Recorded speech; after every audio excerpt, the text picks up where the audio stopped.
What is up, guys? It has been a while. I have been super busy and haven't had a chance. Been buying some parts. We got a gasket now. Um, for the intake, I can now get the intake installed properly. Plus, it's warmed up. It's not raining on the weekends. I mean, hell, every weekend I've had off, it's been raining. I haven't had a chance to come do anything. So it's literally been sitting here with nothing being done to it. But I do have parts for it now and more of an idea. Got over here a little bit today. Plan on coming over here more tomorrow. Gonna try to get some more work done. Try to get video out. I know it's been a while since I've actually had video out. And we're gonna try to move this to the firewall. We're gonna get this put on the intake. We're gonna put this. Now that I got this all painted and I got bolts for it. I painted it with header paint, 2000 degree header paint. Hopefully it won't burn off. It may still burn off. I gotta scuff that up real quick. The time that it's been sitting here covered with tape, it has rusted some, so we're gonna scuff it up slightly, clean that rust off, make sure it seals properly to the gasket.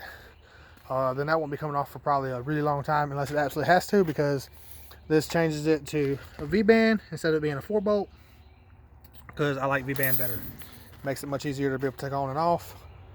It's all around quicker. So that was the whole point of that. But let's try to get some of this knocked out while I still got some daylight. All right, so I had to kind of unhook the turbo, and I used one of the studs to hang it on, so I get this bolted on. Got all 4 bolts tightened down with the gasket in there. It's clamped up good, so that's actually fully mounted now. All right, so I got it mounted now. Got it bolted down solid. It goes down and out. See, it don't move no more, but got that back on. Now I'm over here taking these bolts out. We're gonna get this off and we're gonna try to mount it about there somewhere. All right, so we got it mounted back there. Got it bolted down. I drilled 2 holes. It's bolted down to the back side. But I'm gonna hook. It's hooked up from there to here, and then I'm gonna build a whole new hose. This is just a test fit one right now, for fitment purposes. The hose right there from the bottom goes back in there to the return line. I have to get that part hooked up, and then the fuel line is actually technically finished. I have to unhook the intake real quick, get it off, put the gasket on, because I don't have the actual new gasket on it. We just test fitted it so we can start working on the charge pipe and how that's going to fit at. So now that I got the actual intake gasket, we'll take, because it's only held on by this nut and that nut right there, we'll take them 2 nuts off, take the intake off real quick, slide the gasket on under, bolt it up real quick, get it all bolted up, and then that'll be on there, mounted. And one step closer to actually getting it to crank, I actually have the battery. I got to get a few things to hook up. Hopefully we can get most of the wiring harness finished. I got to get some of this mess right here taken care of and hooked up. Try to get what I can hooked up, see what we got left, finish that stuff up, get the wiring harness so we can try to crank this thing. All right, so we got it mounted. I got it bolted down finally. It's not going nowhere. So that's attached. Exhaust is attached. I'm hook up the injectors, get the intake temperature sensor hooked up. We'll get the throttle position sensor hooked up. The map sensor on the throttle body we're not using. There's one in the ECM. We're using that one instead. Let's see here. I'll hook the fuel lines back up to it now that I got the gasket on it. And then we're gonna just slowly work our way towards getting it hooked up. I'm gonna try to get all these wires hooked up, and we'll see what we got left. How many wires actually have left to be hooked up. So I had to move the throttle bracket cable, the bracket slightly back, and now we got the throttle cable is installed. It may not stay that way, but for the time being, that's how it's going to be run. It's attached. I'm going to try to hook up some of these sensors real quick. It's getting a little dark, so we're going to try to finish things up, get things to a stopping point, and we'll see exactly where we do stop at. Alright, so it's getting a little late. I'm not going to be able to do very much else, so I'm going to stop here. We've got the injectors are attached. We got the intake temperature attached. We got the throttle cable. We got that line attached, fuel line. Got that relocated to there from over here. Got the adapter from 4-bolt to V-band is painted and installed, and then got that on there so we can see what it looks like. But here tomorrow I'm gonna work more on getting this wiring harness finished off. I got these 2 plugs right here that I have to actually wire into the harness, and then I have to hook the ignition switch to it, and I have to hook it to the fuel pump, and then we can put some water. Well, I'll just like set a block in front of it, hook the radiator to it, a couple little things, fill it up with oil, set a radiator block in front of it. We'll try to fire it up and see how it does, but it's getting real close. So we're gonna call it a night here. What is up, guys? I'm back here this next morning. It's Sunday. Trying to get some more things knocked out on it. I got to hook up the water temperature sensor and a few other little things. We'll get all that hooked up. Once we get all those hooked up, I was doing some research last night, and I got to hook this to the positive TDC wire, and then I think one of these grounds through it, but I have to look with the schematics again. But one of these goes between the, I think one of these goes between the throttle body, the throttle position sensor, and the or it might actually not be used because I don't have a, it's a VR sensor, it's not a Hall sensor. It's supposed to go between the throttle position sensor and the Hall sensor for the crank sensor, but mine's actually a VR sensor. And and I'm pretty sure this other one's ignition out. But we'll have to I'm gonna go in here and probably get rid of these plugs because I only have to run 3 wires into the distributor, and as you see there's like 10, and so I'm not just trying to have a bunch of extra wires for no reason. So we're gonna try to make that look a little bit better, and hopefully can hide the wires a little bit better. What's up, guys? So I done got the ECM removed out of it. I'm gonna clear coat, or I'm gonna paint the back black, but I had to get the ECM out because I got to take it apart and fix some jumpers. So I went ahead and got the whole little panel out that I have attached right here. I got it moved. So I got that done. I'm about to unhook the power or ground wire I got right there, so that way I can run it to this capacitor I have. That's for the power, or that's one of, that's a ground, and then there's a power wire that runs out there to the power block that powers the USB plug in here underneath the dash somewhere. That is for the Raspberry Pi, but this way at least it'll have a capacitor, so that way I don't have an issue with it cutting off whenever I go to crank the car and stuff like that. What's up, guys? So I figured I'd record a little bit of this. This is the switch panel that's going to be controlling the whole thing. Like, this is going to be main power, and then once I cut that on, that'll power all the stuff in the car. And then I'll probably do like ECM, and then fans, fuel pump maybe, or then fans, one of those. And then I'll have an extra one for something else. But plus I have a cigarette lighter style one and a USB plug. Plus this reads voltage. It's wired so that way it all has power for the lights and for the switches for whenever you actually put the stuff on the switches. To make it easier when I go to pull the dash out, I put the ground and the positive through a cord or through a plug, and I'm going to solder it. But I figured I would record that while I solder it. So.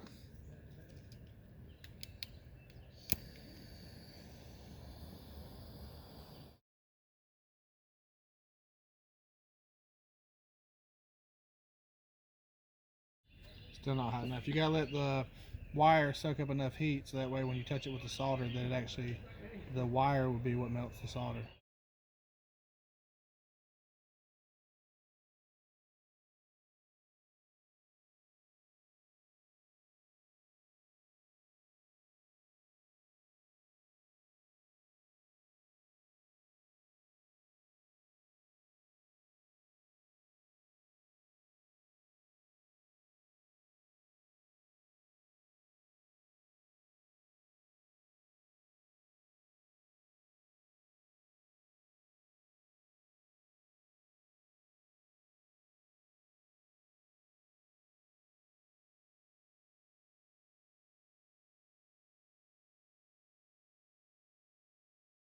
Oh yeah.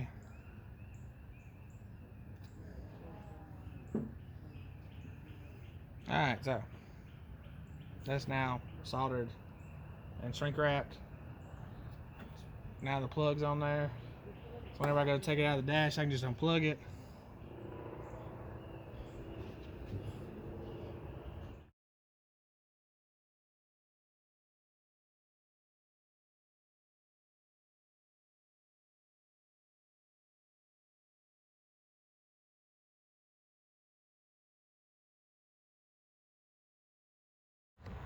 Let's see here. Get you a little bit closer view of them. They just look like solder covered wires. They don't like blobs, because you heat the wire up and then touch the solder to it and it sucks the solder actually into the wire. And then all you do then is then pull the shrink wrap up over it and heat it, and it ends up looking like this.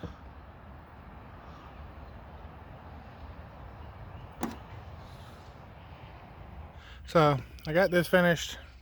I got the shrink wrap on it, and then I came to this end and I put crimp connectors on it and I put shrink wrap on them to make them look nice.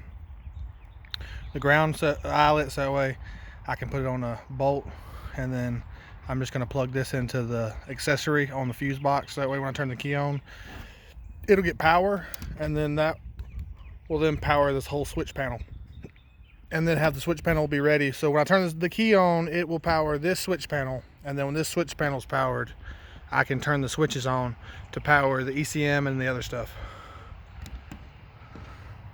I went ahead and made the power cord that's going to go in between my power block and then the actual capacitor, which is this right here, because this capacitor is what's going to be what makes it to where when I crank the car, the screen won't cut off. The Pi will still have power supplied to it through this capacitor. And so what I did was, since it's got the bolts on the top, we put a hoop on one side, we put a hoop on the other side, because it's going to come right through the firewall, and I'm going to attach it to my power distribution block right here. And so put a hoop on both sides, so that way it's nice and simple installation. And I got the power wire right here with a hoop on it. That's going to go to the relay for the main Mega Squirt, which is tucked up in here, but I can pull it down right here. This is the main relay setup. One's a fuel pump, one's the actual main relay for the whole setup for the Mega Squirt. But I have the power out there that runs to the block right here. This that I've gotten finished off is from the switch over there, which will actually turn on. This power wire will cut on the relay for the main setup, which will actually power the whole unit, and then that's what makes it come on. Getting the last couple things hooked up. We'll get that hooked up, have the switch ready. I still got to hook up the fuel pump. A couple little things, but I'm getting to the point where I can actually add power to the Mega Squirt and figure out the last couple little things. Alright, so I got the power cord on there. I kind of re-ran the lines to the catch can, got the catch can set back in here. Give you kind of idea what it looks like right now. Got the charge pipe, kind of started working on it some, where it's going to go. Got the exhaust back on there. Got the intake installed over the weekend. Got all this work done to it so far. Got the injectors hooked up. Intake temperature hooked up. Throttle position sensor is hooked up. Temperature sensor. Oh, let's see if I can actually get it in the camera. Yep, right there, hooked up. Still didn't get these done. Gotta figure out exactly what wire. We figured out one of the wires. We're really gonna end up probably getting rid of most of these wires, so that way I don't end up having just a bunch of wires coming out for no reason. And it'll look a whole lot cleaner and nicer. And then in here, I got the capacitor hooked up on the power side from where it comes from the power out there, and then it goes into the wire that is this. Where is it at? This right here. This is the USB plugs, and it'll be running power through this thing. So that way when I start the car, it doesn't lose power to it. We got the dash set back up in here. Got the wire for the ignition, or turns on the whole ECM right here with the end on it. It has to be hooked on, oh well, I might have to just solder, but it goes on this relay right here, one of these wires. I just gotta figure out what wire. And then the other wire is this other power wire coming out of here. This one. This other power wire is to the relay, so the relay has power all the time. And this other one is that way when I flip the switch, it gets power and turns on the relay and then powers the ECM. But we'll get those tucked up when we get the actual ECM put back in here, because I got it taken out. I'm going to take the ECM home with me, and we're going to try to get some of the jumpers and all that inside of it switched out, get all that stuff knocked out. I'm trying to put all my stuff back in the car because it's getting dark. It's going to end up being dark here soon. I don't want to have to try to fight and get all my stuff put up. So, trying to get all my stuff put up now. So, we're going to call it a night here. Thanks guys for watching. I really appreciate it. If you like what you saw, please don't forget to like and subscribe. Tell your friends about it. I'm gonna start making videos again. Try to be every week like I was doing, because it getting warmer, me having more time, me having the extra parts I need. Hopefully I can start back to once a week. But y'all have a good night and catch y'all later.